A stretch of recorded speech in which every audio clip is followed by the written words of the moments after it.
Welcome and thank you for standing by. At this time, all parties are on a listen-only mode until the question-and-answer segment at the end of today's conference, at which time you may press star one on your touch-tone phone to ask a question. I would also like to inform all parties that today's conference is being recorded. If you do have any objections, please disconnect at this time. I would now like to go ahead and turn today's call over to Mr. Andrew Schleck. Sir, you may begin. Great, thanks, Jacqueline. Good afternoon, everyone. I'm Andrew Schlack. I'm an Associate Program Manager here at the CDFI Fund. And good morning to, depending on what part of the country folks have joined us for today's webinar, which is designed to go through the 2020 CDFI Program and NACA Program Technical Assistance Application. I'm joined by a few of my colleagues here in the office that will be leading today's presentation, and by phone by Candace Herring, who's also an Associate Program Manager, Elizabeth Hoffman, who's a Senior Portfolio Manager, and Ruth Chase, who's also a Senior Portfolio Manager. While people are still joining us, I want to quickly navigate everyone to our Resource Center for the 2020 round. All of the materials that we're going to be covering today are available on our website. So before we get into the heart of the presentation today, again, it's about a 20-minute presentation followed by questions and answers. But before Ruth and Elizabeth present today's content, I wanted to show everyone just quickly how to navigate through our website to access these same materials.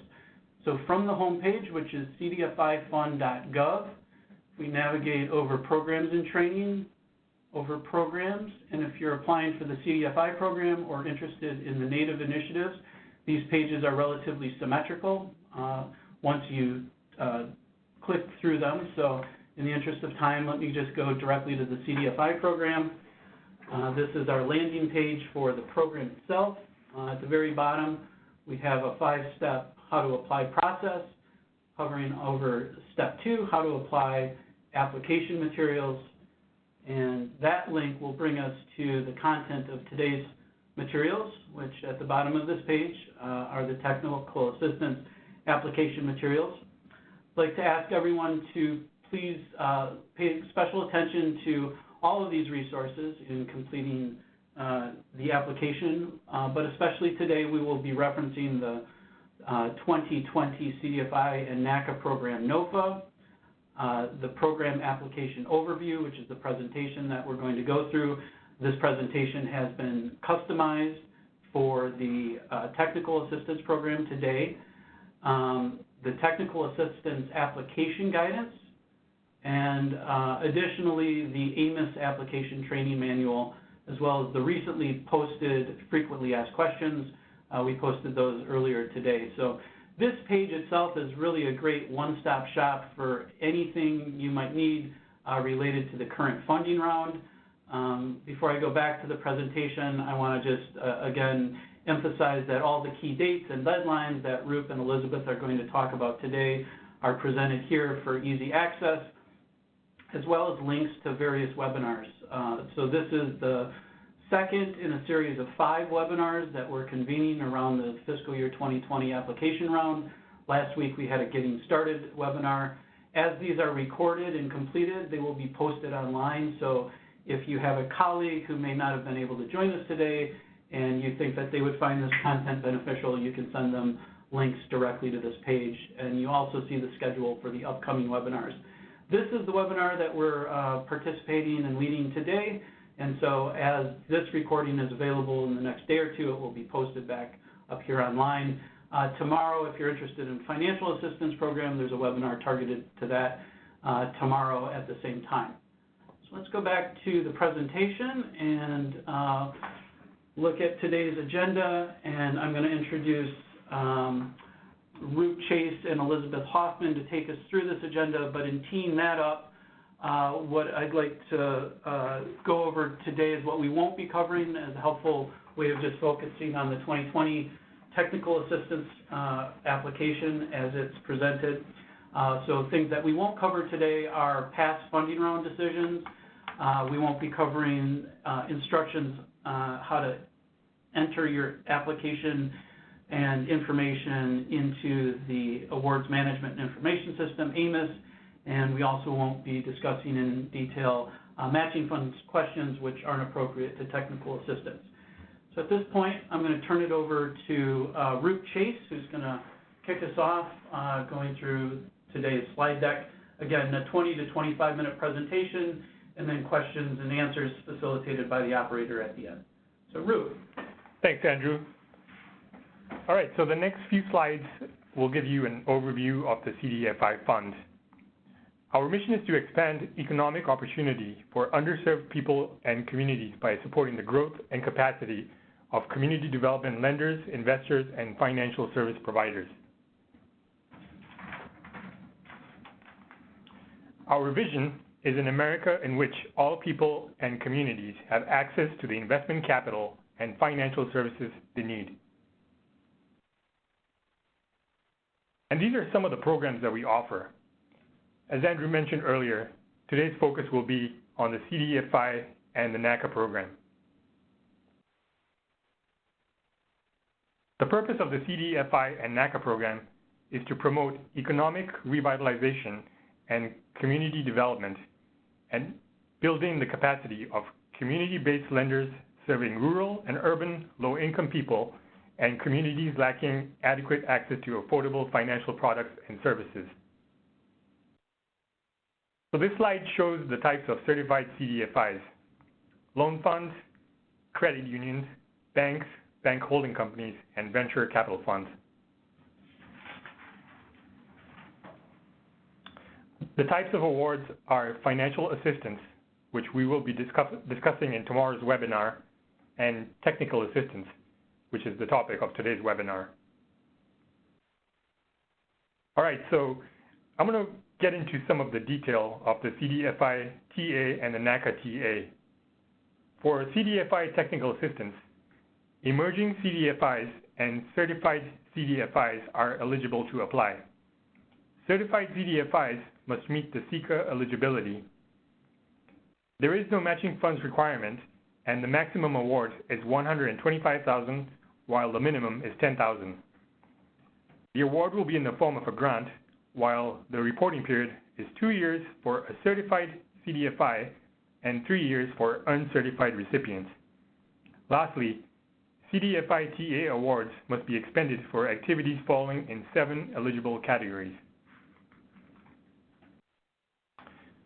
For the NACA technical assistance, emerging CDFIs, certified CDFIs, and sponsoring entities may apply. NACA TA applicants must demonstrate that the certified emerging CDFI or the CDFI to be created will be primarily serving one or more Native communities. Similar to the CDFI TA, there is also no matching funds requirement. The maximum award is $150,000, while the minimum award is $10,000.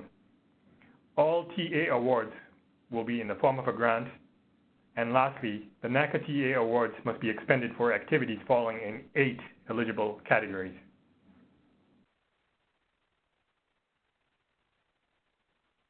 The NACA TA reporting period is 2 years for certified recipients, 3 years for uncertified CDFI recipients, and 4 years for sponsoring entities. NACA eligible applicants who apply for TA under both the CDFI program and the NACA program will receive a TA award under the NACA program. Emerging CDFIs are eligible to receive up to 3 TA awards prior to obtaining CDFI certification. And finally, a sponsoring entity may only apply for an award if it does not have an active prior award, or if the certification goal in its active awards assistance agreement has been satisfied, and it proposes to create another CDFI that will serve one or more Native communities.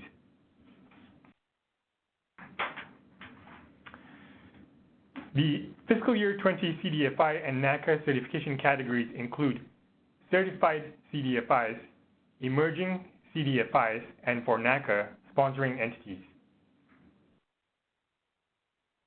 A certified CDFI is an entity that has been officially notified by the CDFI Fund that it meets all certification requirements.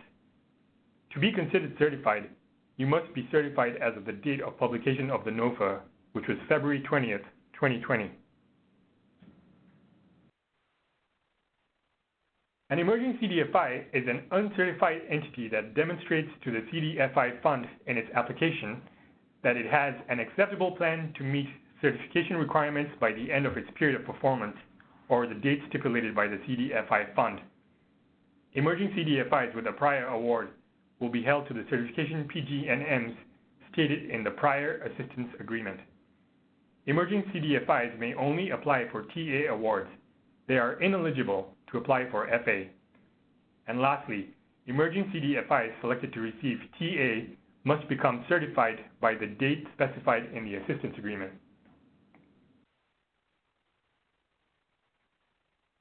Sponsoring entities include any legal organization that primarily serves a Native community with at least 50% of its activities directed towards the Native community.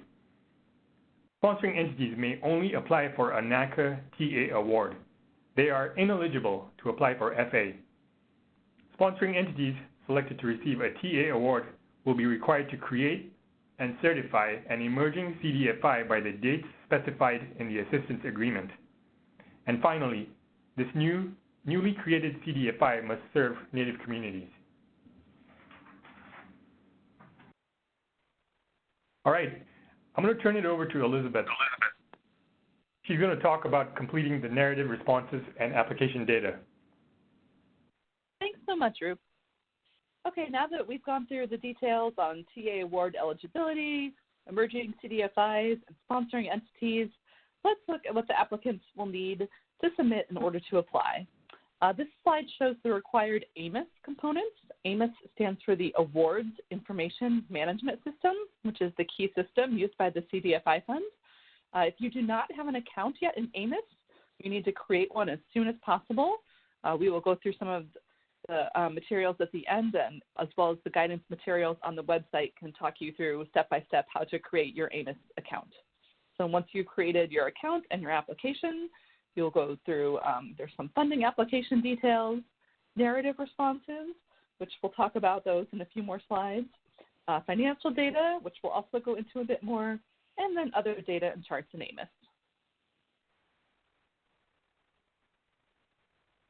In addition, there are several types of attachments to the application, which can vary based on your organization type. For example, all applicants will attach key staff resumes and organizational charts, but only certain types of applicants will be required to attach audited financial statements for the most recent historic years. Next slide, please. If you do not have audited financial statements available, unaudited are to be uploaded, and all applicants will upload their current year-to-date unaudited statements.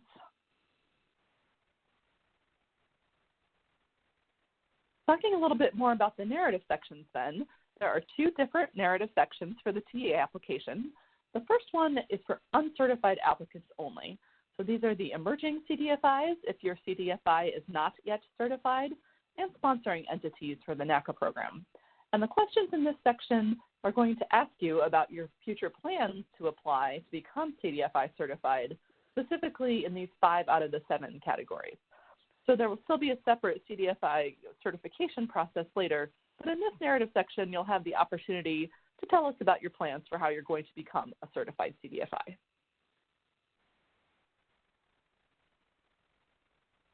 The Section 2 narrative then will be completed by all TA applicants. This is your business plan and your strategy of what you would use the TA award for, how you would coordinate with your community, what kind of impact you would have. And please note, for sponsoring entities, throughout the application guidance materials posted on the website, there are separate tips for you, since that is a bit of a unique type of applicant. TA awards can be used in the following eligible categories. There's things that will build your CDFI, such as compensation, travel and training, and sponsoring entities may also use TA award funds for the incorporation costs that come with creating their new CDFI.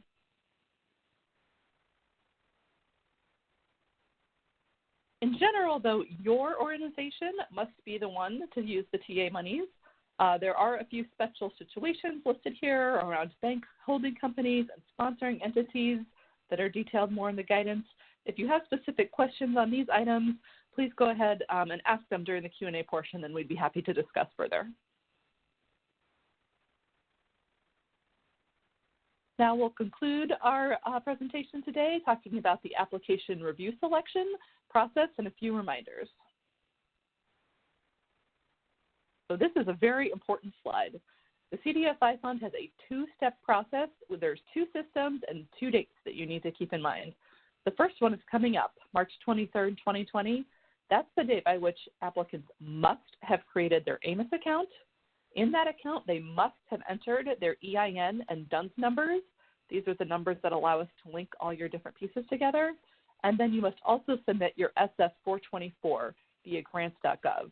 That is a separate system that CDFI does not manage. There's some information about that on the web, but it is important to submit your SF-424 and have that email confirmation receipt that it's been validated by the deadline of March 23rd. Please go ahead and do this sooner rather than later. It's such a sad day for us on March 24th if we have to tell applicants that they can't move forward in the process because they've missed this deadline. But I'm sure you're all going to meet the March 23rd deadline. And then you have until April 21st to submit the rest of your application materials in AMIS, such as the narratives and financial attachments.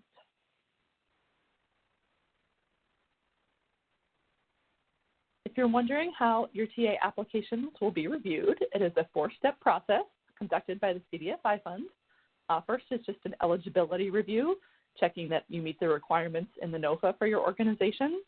The second we call the compliance risk evaluation, and we use an application assessment tool that looks at your applicant responses, reporting history and capacity, performance risk, just trying to ensure that your organization will be successful if you were to get a TA application. And you'll see there's a scoring system for this, and if any applicant's scores turned out to be a little troubled on this compliance section, you will receive a desk review and further evaluation by CDFI Fund staff to ensure that there are no extenuating circumstances. Section 3 then is the business plan review for our uncertified, emerging, and sponsoring entities. It will include both that Section 1 narrative and Section 2. And for certified applicants, it will just be the Section 2 portion on your business plan. And then we come to Step 4, the final award decision, where we'll assign award amounts and conduct due diligence to assure that program policies and procedures are all being followed. So what it really boils down to is that an applicant that is a certified CDFI will be evaluated on their need for TA funding to build their capacity, further their goals, and achieve impact. And emerging CDFIs and sponsoring entities will be evaluated on how they demonstrate their capability and plan to achieve CDFI certification within 3 years if it's a regular entity and this is their first award, or if you've had a prior TA past award by whatever date is set in your past TA awards. These next two slides discuss a bit about the award payments for all applicants. So for TA applicants, this first bullet here is relevant. Within AMIS, in addition to requesting a total award amount, you will indicate an initial payment, and that is the amount of the award that you think you will spend in the first 12 months. Next slide, please. And for TA applicants, the second bullet on this slide is applicable. Those amounts you put in about how much you think you can spend the first year will turn into a performance goal and measure, or PG&M. So you'll be realistic in your projections. You don't get more points for saying you'll spend it all in the first year, but you are also required to spend the whole award within your full period of performance. And the second bullet here, you must please put that requested award amount in AMIS. If you do not give us some dollar indication of what you're asking for, you cannot submit an application. All right, so this slide is just essentially a reminder of the important deadlines. Once again, as Elizabeth mentioned, she mentioned the two dates, March 23rd and April 21st. There is one other date in there, April 17th, and that's the last day for you to contact CDFI program or NACA program staff. And again, please stay ahead of these deadlines. If you miss a deadline, there really is nothing that we can do, and it probably means that you cannot continue in the application process. And these are some of the important contacts. For CDFI program and certification, you will need to contact the help desk or CCME. For AMIS, you can email directly to amis@cdfi.cres.gov. And if you have any questions about grants.gov or sam.gov, please make sure you reach out to them directly, as we do not administer either of these sites. And finally, additional information as well as the application materials are available on the CDFI Fund's website, as Andrew showed us in the very beginning, and that's at www.cdfifund.gov.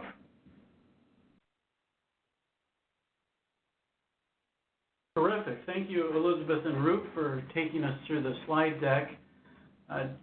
Jackie, that ends the formal presentation. We're ready to open it up for a facilitated question and answers, if you want to provide participants instructions on how they can ask their questions. Absolutely. If you would like to ask a question from the phone line, please press *1, unmute your line, and record your name when prompted. Your name is required to introduce your question. Again, that is *1, unmute your line, and record your name if you would like to ask a question. If you need to withdraw your request, it is *2. It'll take just a few moments for those questions to come through the phone line. Great. Thanks for teeing that up, Jackie. And while the first couple of questions are coming in, I'll just go ahead and, for anyone who joined us late, demonstrate again how to navigate to find all of the resources for this year's funding round. Again, we covered the Technical Assistance Program today. I've shown the CDFI program and Native Initiative program links. I'll just go in this time to the Native Initiatives, and you can see the symmetry in these two pages. Again, down at the bottom, how to apply. Step 2, apply application materials, will take you directly, and if you're interested in the CDFI program, the CDFI program page is set up identical, very symmetrical to this page, but this page will provide the technical assistance resources specific to NACA organizations, Native organizations interested in applying under Native initiatives, including the Native Initiative Program, NOFA, as well as the other resources that Roop and Elizabeth have led us through. So with that, Jackie, have we gotten any questions to come in? Yes, we do. Our first question comes from Val Springboard. Your line is open. Hi, I've been told, this is Al from Springboard, I've been told that you cannot apply for both financial assistance and technical assistance. Is that correct? That is correct. In the same program, the caveat would be if you are a native serving CDFI and you apply for a native, whether it be FA or TA grant, you can also apply as a non-native, as a standard CDFI, and you could, under that scenario, have 2 applications. But if you're a non-native serving CDFI, you can only have 1 application per the NOFA open in a given funding round. Okay, thank you. I think that rule changed a little bit a few years ago, maybe. I don't know. No, it hasn't changed. That's been our standard process. Thank you. Thank you. Our next question comes from Nisi. Your line is open, ma'am. Hi, this is Nisi. I am with the Hispanic Interest Coalition of Alabama. We are preparing our CDFI TA application, first time.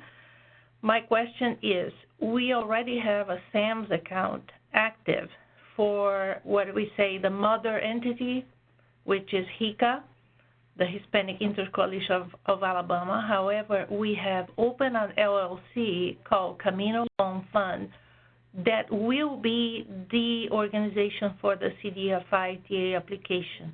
So I contacted SAM Desk Help last week and asked them if I needed to open a new SAMS account for Camino, because we already have a SAMS account active, and I was told that I don't need, that I can have more than 1 organization under the same SAMS account. So I would like to have an input from you guys if that's correct. And then I have a second quick question after that, if possible. So was it Macy? Nisi? Misi, hi Misi. Specific to your question about SAM.gov and grants.gov, those are systems that are maintained outside of the CDFI fund, and our policy is not to comment on systems that we don't administer and manage. That said, what we need to be able to successfully process an application is the application linked to the organization that completes the SF424, and that organization, it sounds like, is a subsidiary of the organization that already has a SAM account. So correct. If that is not the organization that will be applying for funding, we'd ask that you submit your question through a service request. We can, answer this. But in general, we need the account, and we need an AMIS account for the actual applicant. Short of, and we'll just stop there and see if that answers the question, or see if maybe Candace has anything to add. But again, we don't answer questions about other governmental systems that we don't maintain, because they can change their information or their process at any point, and we want to be sure that you go directly to the source. What we are looking for in AMIS is an AMIS account for the applicant, and in order for that AMIS account for the applicant, the SF424 also has to be entered on behalf of the applicant with the applicant-specific DUNS number and EIN.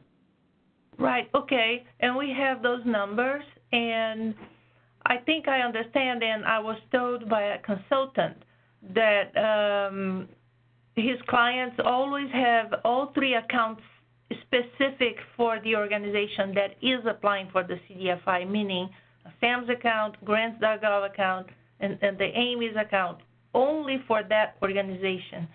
And maybe that's the way we should go. But I will consult with SAM help desk again. Thank you. This is Candace. I just want to add something. Andrew's right. We obviously don't maintain SAM.gov, so we can't really speak to their processes. But similarly, because we don't have a connection to SAM, they may be advising you just based on what you like, basic SAM functionality. And the instructions that they're giving you may not be the right instructions in terms of in terms of the eligibility requirements for our program. So I would just keep that in mind. It may be possible for you to have multiple organizations under one SAM account, but that may cause a problem when you go to register in grants.gov, which you need to do in order to submit the SF424. So I would just keep in mind that the advice that SAM is giving you, they're not doing that with our program eligibility requirements in mind. Correct. That's important. Thank you. I appreciate that, and I'll check on that, because I have not created the SAMS account, and I know it takes some time, because I was told last week that our account that is active for Hispanic Interest Coalition of Alabama is sufficient. I just needed to add a second organization. But what you said makes sense. It might not crosstalk with the AMIS and CDFI. Right. Thank you. Sure. And your second question? Oh, no, that was my second question about the AMIS account. Thank you. Excellent. Thank you. Our next question comes from Norman Nolt. Your line is open, sir. We're waiting for the SAM registration to be finalized. Can we set up our AMIS account in the meantime? Or is it kind of consecutive? Absolutely. No, absolutely. You're able to set up and do, you're able to set up your AMIS account. You're able to launch an application in AMIS. And so do that now. There's no, need to wait on that one. Okay. Second question. In calendar year 2017, for a different organization, we applied for NACA TA.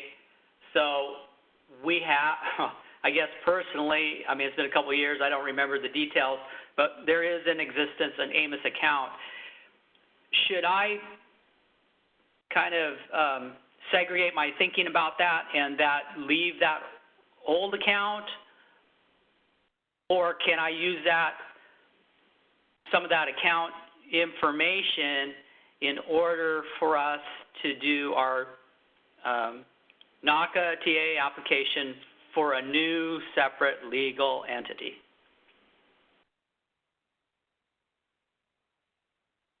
If it's a different organization, then you should create a different Amos account.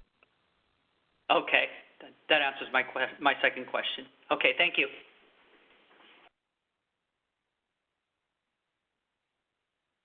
Thank you. Our next question comes from Michael Linjo. Your line is open. Hi, I have a couple of questions on the financial attachments. We have audits on a consolidated basis, and the guidance notes that when they're consolidated, note where in the financial statements the unconsolidated information is located. I just want to confirm where you'd like that note, because in the financial attachment section, I don't see any place to put a narrative. Do you want that note directly in the audits or somewhere else in the application?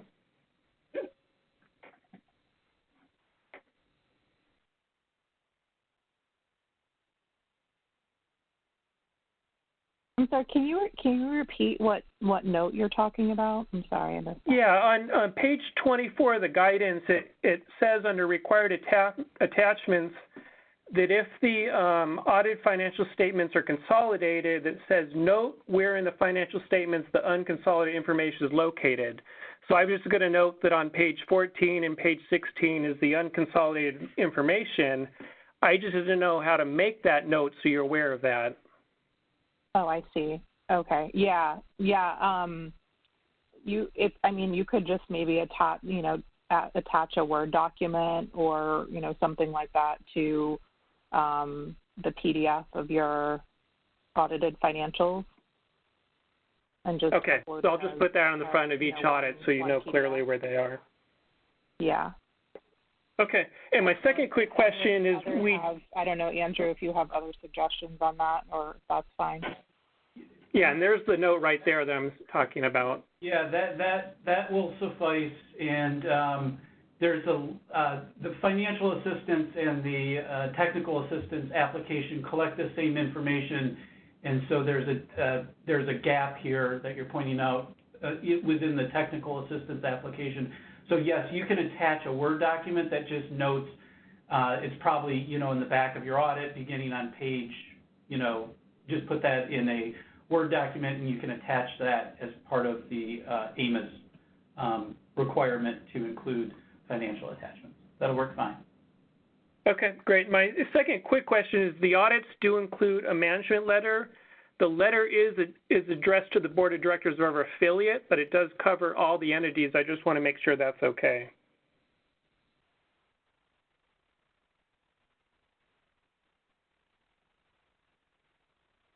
We've gotten,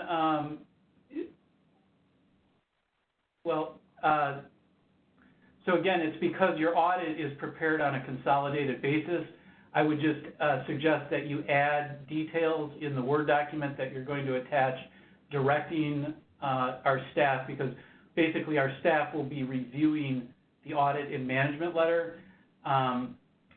I think what I'm going to suggest that you do is put in a service request with this question so that we can give you a definitive answer. This particular issue has not been asked for before. We've just dealt specifically on consolidated audits. As long as you're, it's presented on an unconsolidated basis, usually as part of the appendix of the audit, that you direct us there. If you're saying that you don't have a management letter for your unconsolidated applicant entity, I think what I would suggest is that you provide your audit, which was going to include this larger management letter on a consolidated entity basis, and you would also submit a statement in lieu of, because the requirement around a statement in lieu of management letter is basically attesting that, to the findings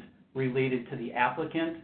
I think that's the answer that we would provide in a service request, but I'd ask that you put this specific question in a service request so that we can just, confirm that that is the direction we would like to go with. So that would be the guidance to give you right now, is to just ask this question in a service request and we'll respond. Okay, I will do that. Thank you. Thank you. Our next question comes from Jan McCormick. Your line is open, ma'am. Hello, thank you. Would you please discuss the aspect of financial disclosure for an emerging CDFI intended applicant? Parent is long established, 501c3, operates in various aspects of financial services, and for target population. The question that I have is, the focus of this financial data appears to be on the proposed entity, which is to be formed in the process of and be a subsidiary of that parent. So the financial history does not exist. The robustness of the parent's experience and financial capacity is something that seems important in the application. Do we simply make note of that elsewhere in narrative, like in the business plan? Can I ask a clarifying question before we respond directly to the financial piece? You mentioned that there's a proposed entity or to be created entity. Are you a native CDFI or no. Native? Okay, because so is this new entity going to be formed by the application deadline? Yes. Or I should say by the SF424 deadline? Yes. Okay. I just want to be clear on that because you right. You can't apply as a sponsoring entity if you're not a native CDFI. The applicant will legally exist. Okay, great. Mm-hmm. So it's fine if there's no. We understand if the organization was recently created that there will be no historic activity. So in that case, you would focus on your projected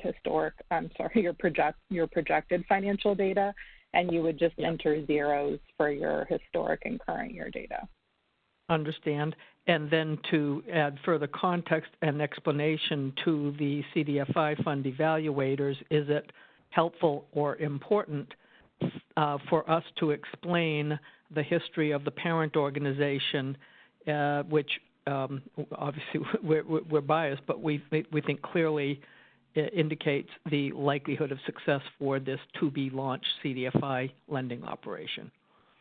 I think if it's relevant to the particular question that you're answering in the application, otherwise, we're only evaluating the applicant entity. So, obviously, if there is some sort of support being provided by the parent, you could add that in where applicable. But, again, I would only speak about it in a way that is relevant to the question being asked. For instance, there's a question around, for instance, under the certification section, if there's going to be staff support from the parent, like that would be something to explain. But,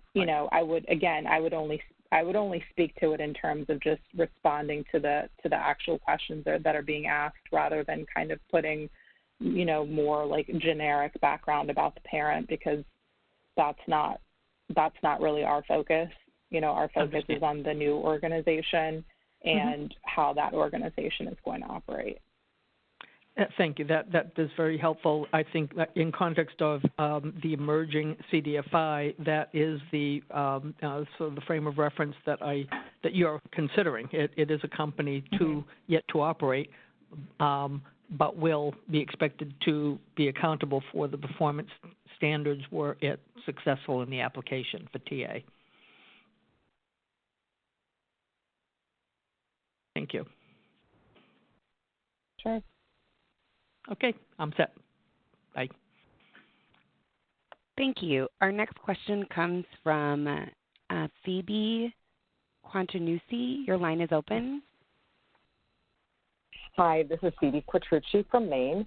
I have a question about disallowed costs, and there's audits are discussed in that, and it looked to me like it was just an A133, but I'm wondering if that prohibition is for any, paying for any audit, you know, just a regular annual audit.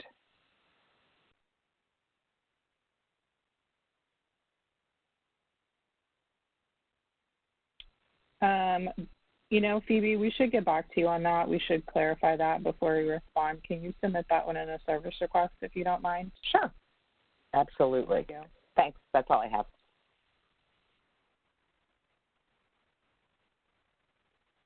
Thank you. Our next question comes from Talia. Your line is open, ma'am. Hi, can you hear me? Yep. Hello? Yes, we can. I'm wondering if if an organization has received a TA award in the past, is there a certain percentage of it that you need to have spent before applying or receiving another TA award?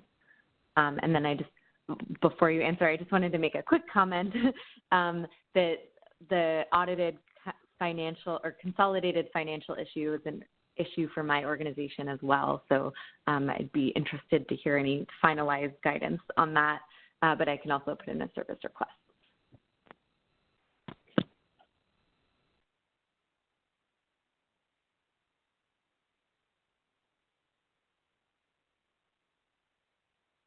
Yeah, that would be great to put in a service request on the, just so we don't lose track of it here. We've made a note as far as today's presentation.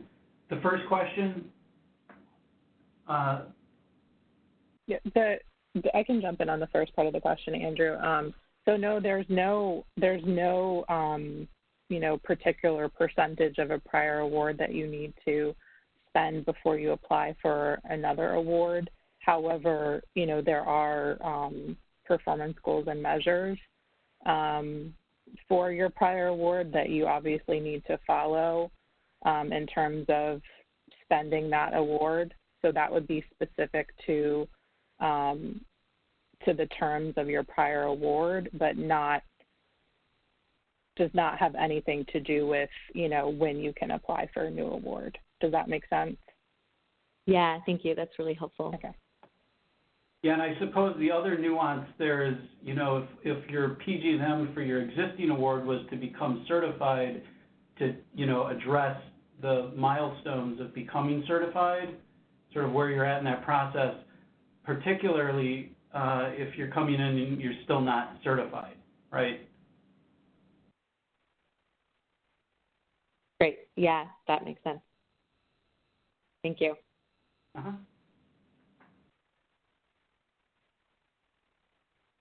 Thank you. Our next question comes from Rona Kennedy. Your line is open.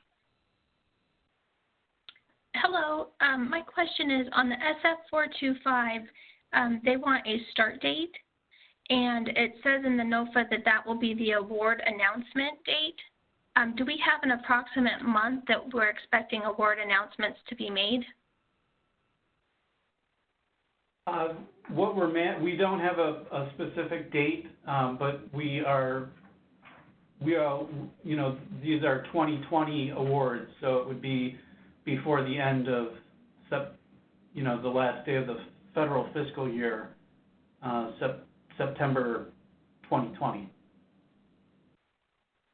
Okay, thank you. I think that we provide guidance for that in the TA application guidance document. Andrew, you can correct me if I'm wrong, but I believe that there's a table.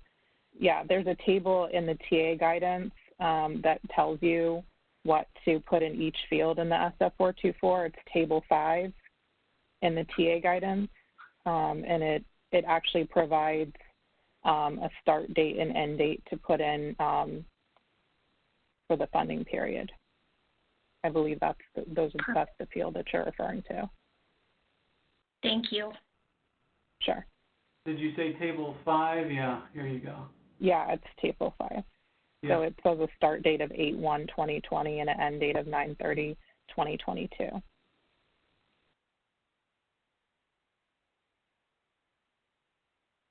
Yeah, thanks, Candace. Sure. Right here at point 14. Okay, Jackie? All right, so I am showing no other questions from the phone line at this time, but again, as a reminder, if you would like to ask a question, it is *1 and record your name.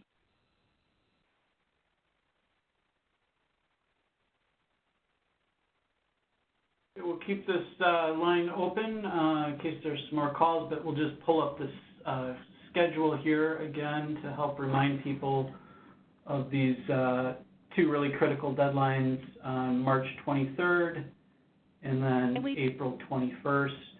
And what what Candace and Elizabeth and Roop have underscored here is, with the TA application, these are, it's really encouraging a lot of applicants to come in, and you're really competing against yourselves with the technical assistance application, the way it's set up. If you're, responding to the questions and the narrative, think of the technical assistance as the application where you're really competing against yourselves and the criteria, your own application and how you prepare it against the criteria.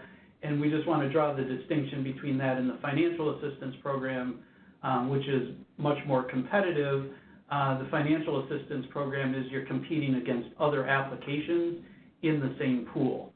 And so if everyone, wrote a competitive technical assistance application, and whether or not, if it's coming from an uncertified group or, a sponsoring entity who's going to set up a new financing institution, or if you're uncertified and, part of your application, requirement is to become certified, as long as you're writing towards those ends and writing a competitive application, you stand a very good chance of getting funding because of the way that this is set up, the scoring criteria and the review process.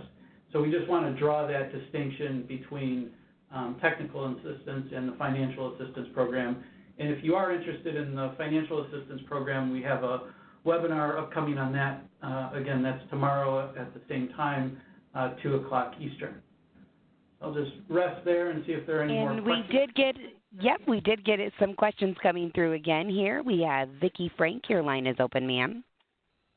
Thank you. It looks like you got rid of the specific line-by-line budget this year, which is amazing. I'm wondering then, what does that mean that the performance goals and measures will look like for TA for a certified CDFI?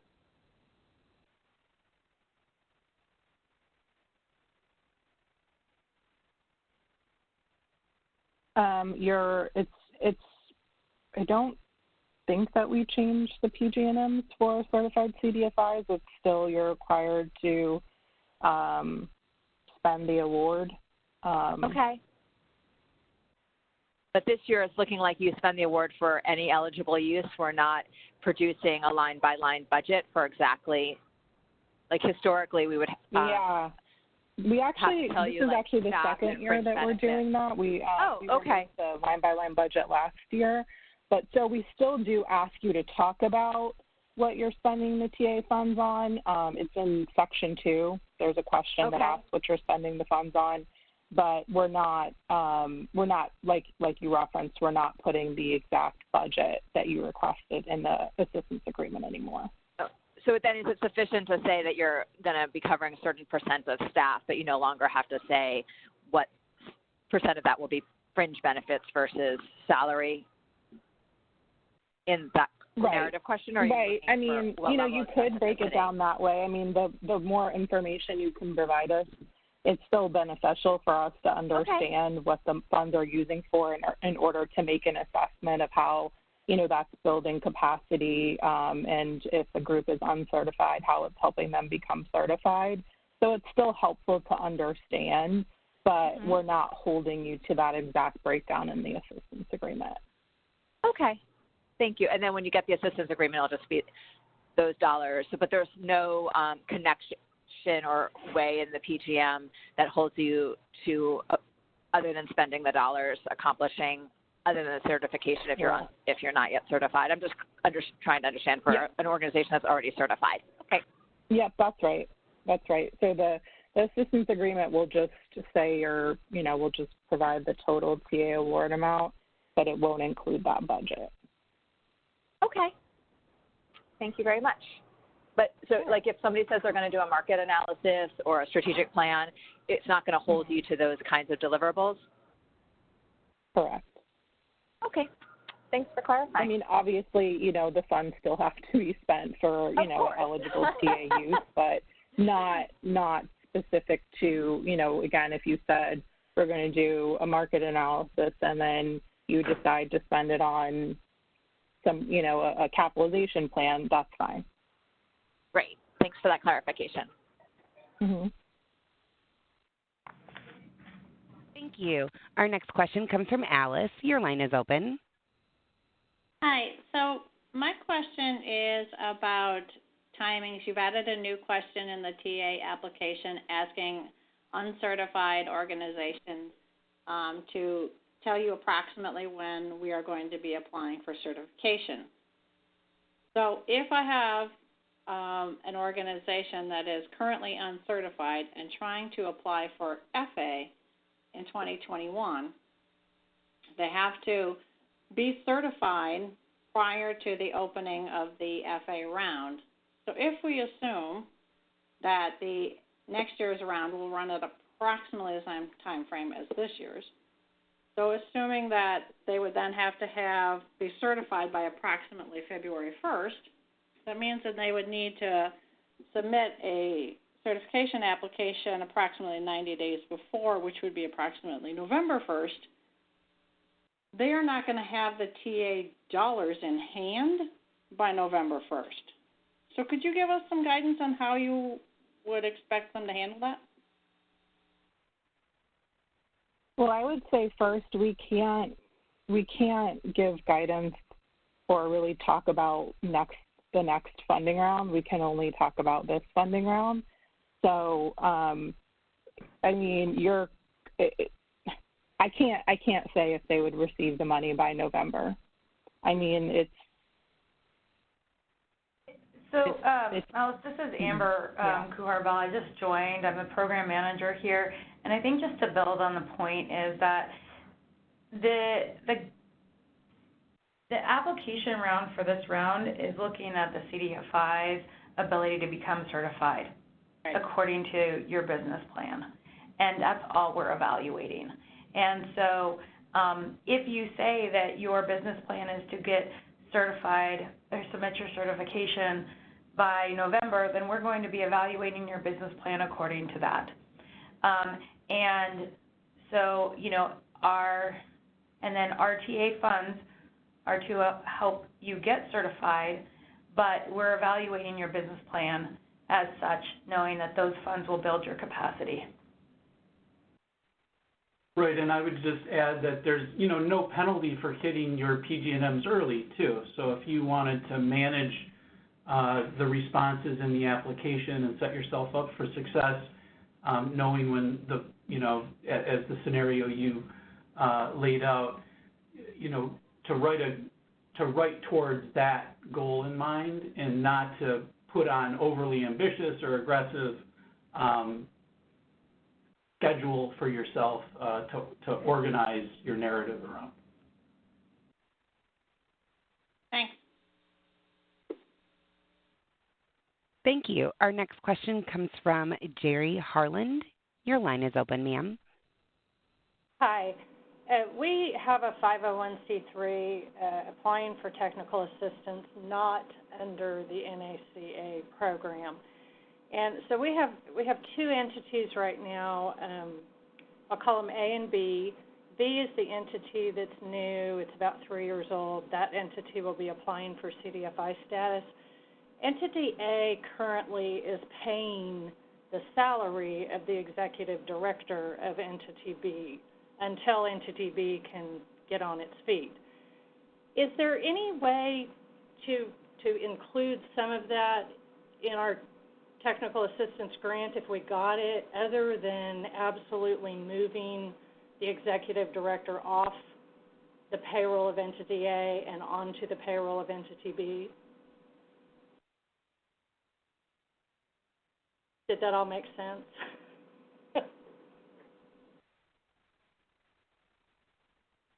Yes, and we've gotten this question before. I think the best way to do this is because it's so specific is to submit a service request, and we'll look at the current assistance agreement to make sure that we understand the UAR and what the elements are of this, the transactions, because this guidance isn't actually CDFI fund specific, but it's the uniform administrative requirements, uses of technical assistance.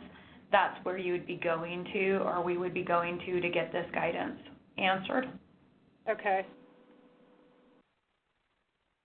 Not a I can do that, and I can question. It's like a uses of award question, and all the uses of award, most of the uses of award are dictated by the UAR. You can use it for those 5 eligible categories, and personnel costs and consulting costs are included. So there's a broad definition of those costs.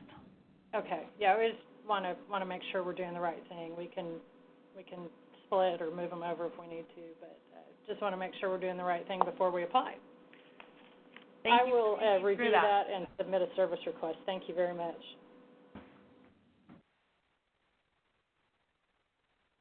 Thank you. Our next question comes from Alicia Burns. Your line is open. Hi, good morning. Can you hear me okay? Yeah, you sound great. Okay. So I think I'm going to have to submit a technical request because it's really a technical question in regards to grants.gov and getting the SF424 uploaded. It doesn't seem to be identifying my workplace or my workspace. So that was it's a technical question. So I think I'll just submit a technical service request. And just to clarify, that's a service request, not to the CDFI fund. Again, the system, we do not administer grants.gov. Right. And so that would be a direct contact to them. Great. Thank you. Yeah.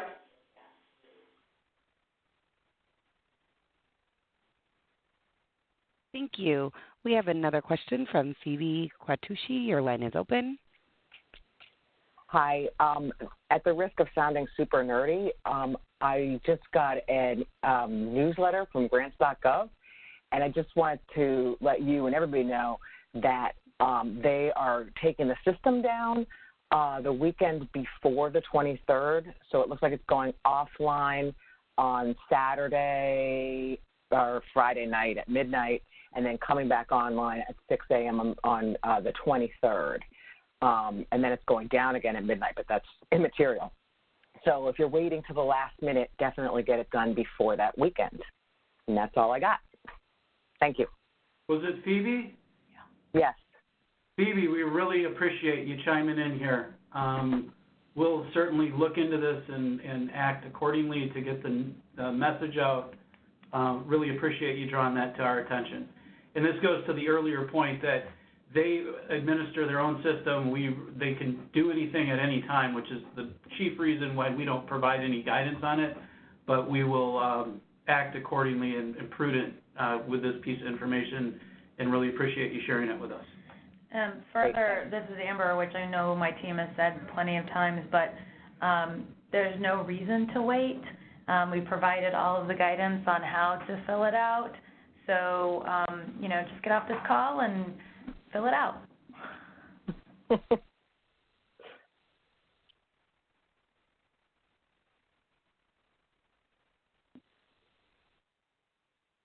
Thank you. And I'm showing no other questions from the phone line at this time.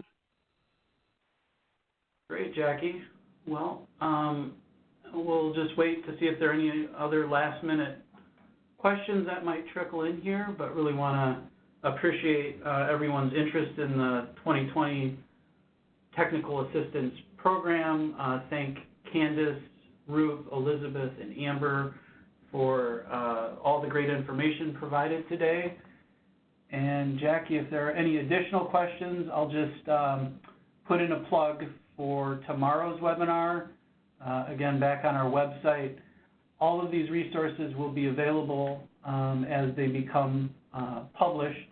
I've shown folks how to navigate here, but here's the schedule. Tomorrow's webinar is going to be focused on the financial assistance application. And then we have 2 additional webinars that are question and answer, one designed for CDFI applicants and the other for Native Initiative applicants. And those are coming up at the end of March and the 1st of April. Jackie, any additional questions? If not, we can adjourn today's call. We have no questions. Terrific. Well, thanks everyone for your participation. Please keep those service requests coming. That's the most efficient way to get a response, and we'll stand by. Thanks. Thank you for your participation in today's conference. You may now disconnect at this time. Have a wonderful day.